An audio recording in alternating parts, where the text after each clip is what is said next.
John Smith was born and baptized in Willoughby, near Alford, in Lincolnshire, on January 6, 1580. Virtually nothing is known of John's family. His parents rented a farm from the local gentry, Lord Willoughby. It is not recorded if John Smith had any siblings, although it is likely for the time. It is also not recorded if John Smith ever married, or had children. Educationally, John Smith attended the King Edward VI Grammar School, in Louth, between 1592 and 1595. The school has been around since 1276, and schooling in the area has taken place since the 8th century, and is still going. At 16 years old, after the death of John Smith's father, John decided to leave home, and set off for the sea. Serving first as a mercenary for Henry IV of France against the Spanish, he fought for Dutch independence against King Philip II of Spain. Then John Smith set off for the Sea of the Mediterranean, where he engaged in piracy and trade. Later John would fight against the Ottoman Turks during the Long War. He received his promotion to captain whilst fighting on behalf of the Habsburgs in Hungary. John Smith would be awarded a knighthood by Prince Sigismund Bathory of Transylvania for his heroism during 3 separate duels, and the beheading of each of his opponents. He was also given a horse, and his own coat of arms. The tides would turn for him during 1602 and 1604, whilst fighting the Tartars. He became wounded, was captured, and enslaved. It took a little time, but he was able to orchestrate his escape.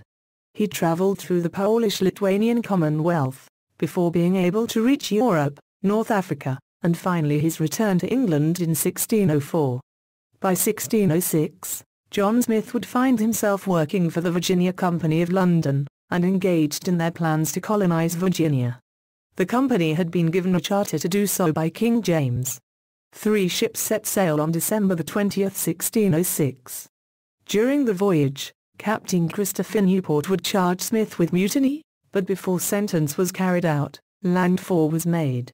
Sealed orders opened. Smith had been nominated by the company to become one of the leaders of the new colony. Life in the New World was hard, and in 1607, the site of Jamestown would be chosen as a suitable site for the new colony. Fresh food and water supplies were very hard to come by. New shipments came, but only bringing more settlers. There were many highs and lows over the ensuing months. Food was in short supply, and it took threats of force to get the Native Americans to help. It was said, through Pocahontas, that the natives, as well as settlers, were planning to murder Smith. He called a gathering, and told them, those not working, would not get food. He felt, amongst the settlers, there were those who were still thinking in terms of the English class system, where the gentlemen amongst them would not demean themselves by doing physical work, and the social order they felt was their due, meant they did not have to. John Smith's legacy would be in his leading the settlers to colonize Jamestown, his writings, books and maps on the area, that would be used for many years. He named the region New England, and said that any man may be his own master. If he is willing to work, he may become the master of his own destiny. John Smith would return to England in 1609, having suffered an injury to his leg. He returned to the Americas in 1614. During a voyage along the eastern coast, in the hope of locating Maine and Massachusetts Bay, as he had done on a previous voyage, he was captured by French pirates. After several weeks in captivity, Smith managed his escape and returned to England. He would not leave English shores again.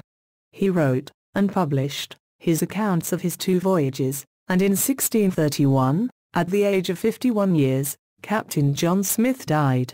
His remains would finally be laid to rest in the Saint's Sepulchre without Newgate Church, in Holborn Viaduct, London. A stained glass window there would be commemorated to him.